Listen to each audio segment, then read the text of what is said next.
ठाण्यातील सभेत ठाकरे बंधूंनी महायुती सरकारवर अक्षरशः पहिला घाव घातला. राज ठाकरे आणि उद्धव ठाकरे दोघांनीही एकामागोमाग एक मुद्दे उघड करत शिंदे, फडणवीस, मोदी, शहा आणि थेट गौतम अदानी यांनाच लक्ष केलं. सगळ्यात आधी राज ठाकरेंनी बिनविरोध निवडणुकांचा मुद्दा उचलून धरला. ते म्हणाले, आज सरकारमध्ये काय सुरू आहे? भाजपचे लोक पैसे वाटतायत आणि शिंदेंचे लोक उमेदवार पकडतायत. कल्याण डोंबिवलीमध्ये घराघरात मतांसाठी पैसे वाटले जात आहेत. एका बाजूला विकास केल्याचं सांगायचं आणि दुसऱ्या बाजूला सरळ पैसे वाटायचे. मग हा विकास नेमका कोणासाठी? राज ठाकरेंनी थेट आरोप केला की उमेदवारांना माघार घेण्यासाठी 5-5 कोटींच्या ऑफर दिल्या गेल्या. सोलापुरात फॉर्म मागे न घेतल्यामुळे खून झाला. पोलीस हताश झाले.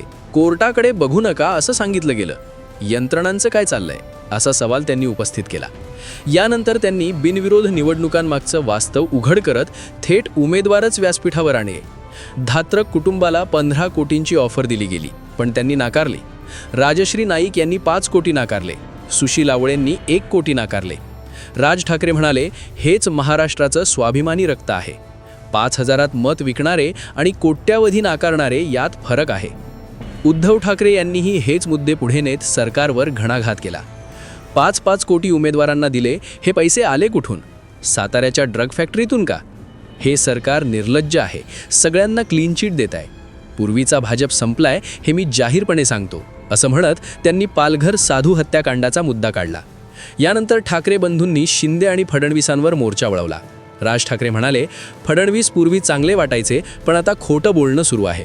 मुंबई आणि महाराष्ट्राचा संबंध नाही असं विधान केल्याचा व्हिडिओ त्यांनी दाखवला आणि फडणवीस त्यावर कसं डॅमेज कंट्रोल करतायत हे सप्रमाण दाखवून दिलं. एकनाथ शिंदेंवर टीका करताना राज ठाकरे म्हणाले, घोडबंदरमधली 1000 एकर जंगल जमीन एका उद्योगपतीला दिली जात आहे. ताडोबाची जमीन, डम्पिंग ग्राउंड, खाणी सगळं उद्योगपतींच्या घशात घालायचं काम सुरू आहे. हा उद्योगपती शिंदेंचा जवळच आहे. इथूनच अदानींचा मुद्दा जोरात उभा राहिला. राज ठाकरे म्हणाले, अदानी माझ्या घरी आले होते, टाटा अंबानीही आले होते, पण त्यामुळे त्यांच्या पापांवर पांघरूण घालायचं का? आज मुंबई, ठाणे आणि महाराष्ट्रावर संकट आलं तर राज ठाकरे दोस्ती बघणार नाही. राज ठाकरे अडाणी नाहीत. अदानींच्या वाढत्या साम्राज्यावर त्यांनी प्रश्नचिन्ह उभं केलं. बंदरं, विमानतळं, सिमेंट, विमानसेवा सगळीकडे एकाच माणसाची मक्तेदारी कशी? बाकी उद्योगपती मेलेत का? तुमचं भविष्य उद्या अदानी ठरवणार असं चालेल का? मुंबई विमानतळावर गरबा खेळण्याचा व्हिडिओ दाखवत राज ठाकरे म्हणाले, मुंबई विमानतळावर फक्त ढोल ताशे वाजले पाहिजेत. हा महाराष्ट्राची ओळख पुसण्याचा प्रयत्न आहे. अदानी फक्त जमिनी नाहीत तर महाराष्ट्राच्या संस्कृतीवर घाव घालतायत. उद्धव ठाकरे यांनीही अदानींच्या प्रदूषणाचा मुद्दा उपस्थित केला. कल्याण डोंबिवलीत त्यांच्या फॅक्टरीमुळे प्रदूषण होतं. माझ्या काळात मी त्या फॅक्टरीला टाळं ठोकलं होतं असं त्यांनी सांगितलं. ते म्हणाले, आम्ही अदानी किंवा भाजपला नाही, आम्ही जनतेला बांधलेले आहोत. आम्ही देशभक्त आहोत, मोदी भक्त नाही. यानंतर ठाणे आणि मुंबई तोडण्याच्या आरोपावर ठाकरे बंधूंनी जोर दिला. राज ठाकरे म्हणाले, मुंबई, ठाणे, कल्याण, डोंबिवली गुजरातकडे देण्याचा डाव सुरू आहे. गाफील राहिलात तर कायमचा हातातून जाईल. पोलीस खातं, महानगरपालिका सगळीकडे बाहेरचे लोक भरले जातील. मराठी अस्मितेचा मुद्दा पुढे नेत त्यांनी स्पष्ट केलं, आमचा कुणाशीही भाषेवरून वाद नाही, पण आमच्या हक्कांवर गदा चालू देणार नाही. उद्धव ठाकरे यांनीही बाळासाहेब ठाकरे आणि ठाण्याचं नातं आठवण करून दिलं.